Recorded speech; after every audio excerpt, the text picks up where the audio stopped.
everyone. DFG coming to you from the graveyard. How you guys doing today? I hope you're having a great day. As you can see, it's a beautiful day in New England. And so, good day for a little chat. How about that? So my subject today is it's going to be centered around, well, the 3 E's. Now, you might ask, what are the 3 E's? Well, the 3 E's are education, encouragement, and empowerment. And why do I want to talk about the 3 E's? Because the 3 E's opens up doors for me to communicate to you around what is important around when should we be recognizing good works, when should we reward, actions, and also what is a code and a code of conduct, and what happens when you have one versus what happens when you don't have one. Okay? So let's go back to, it relates to the first E, okay? Education.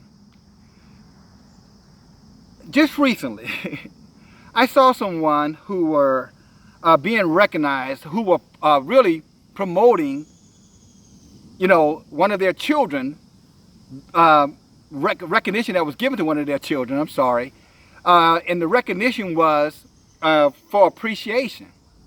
And so out of curiosity, I'm like, okay, well, exactly what was this recognition for appreciation for? In other words, what did they do?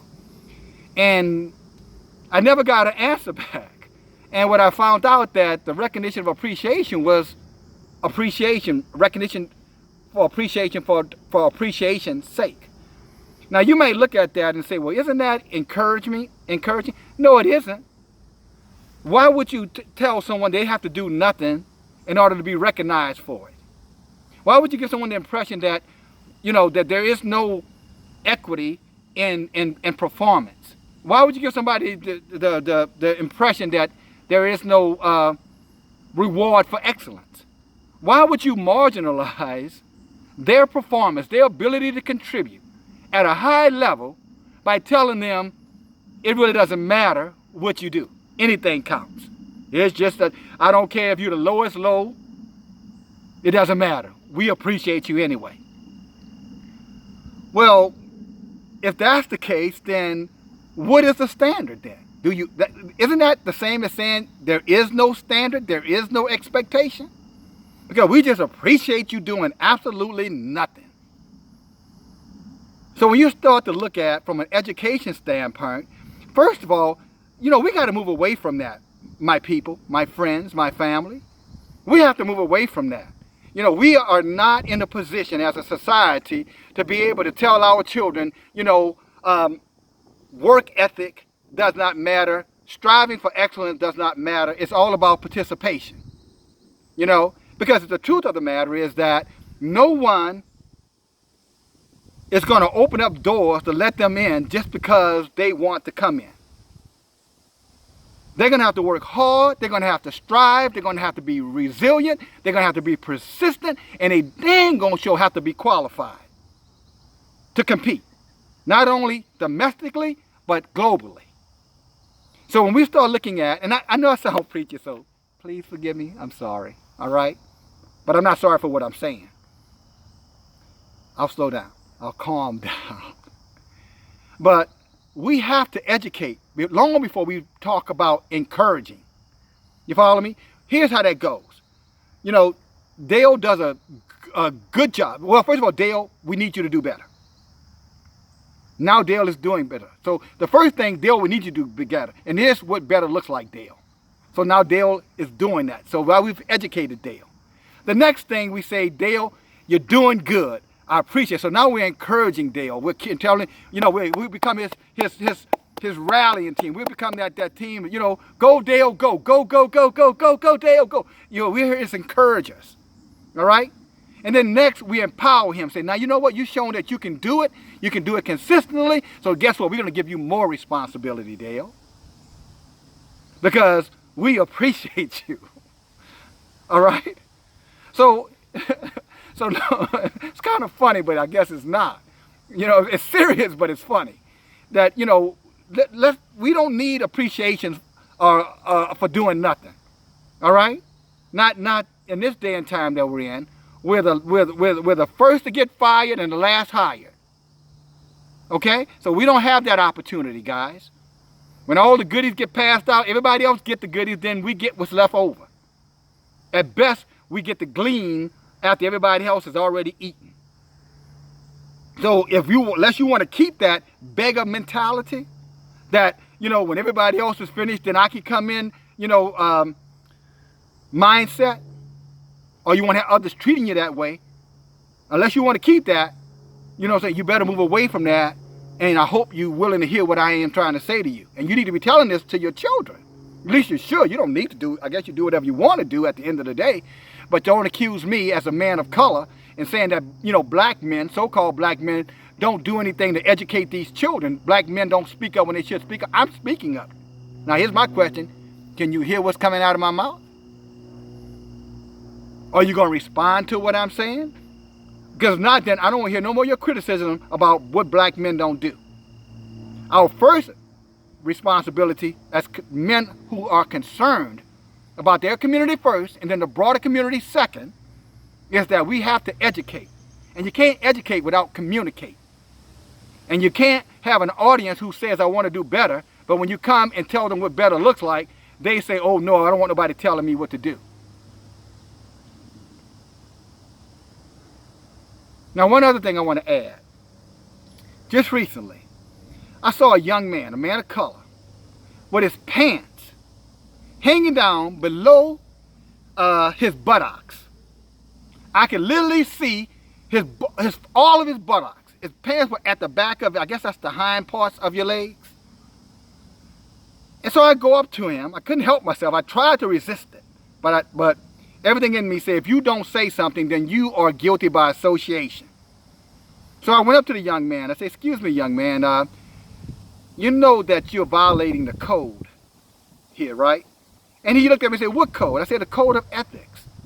He said, what's ethics? I said, ethics is a way of doing things. It's a standard by which you live by. A right way and a wrong way of doing things and understanding the difference. It's called ethics. And he said, well, what do I got to do with my pants, hanging? I said, it has everything to do with your pants hanging because you are part of a culture that when people see you, they see more than you. They see everyone else, every young man that looks like you. And it sends about a very negative connotation. And you know what he told me? What is a culture? Oh, he asked, what is a culture? And I explained to him what a culture was. And he looked at me and said, oh, okay, well, I didn't know that. And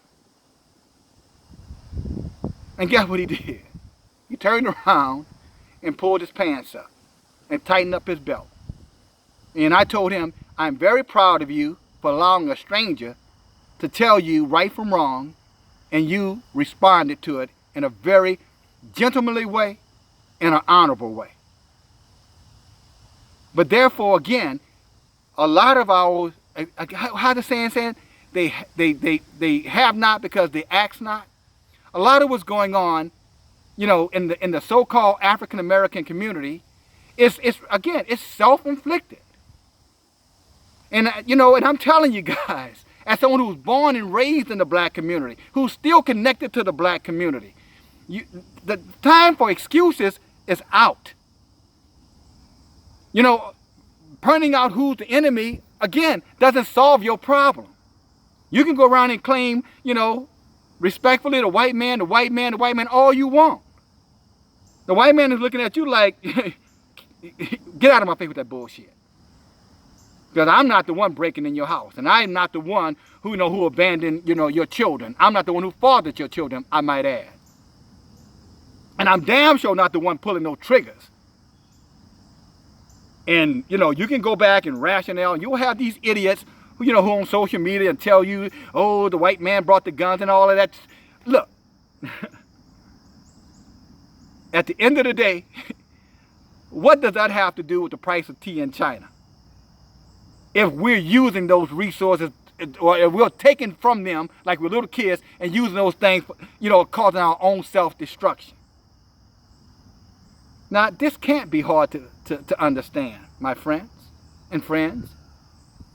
But what I am saying to you is that we have to step back and we have to talk about culture. And if you don't know what culture is, get a dictionary, Google it, and find out what is culture. And then take your pen and start checking yes, yes, no, yes, yes, no. And whatever a culture is, as it will tell you what a culture looks like, then you go out and you start communicating.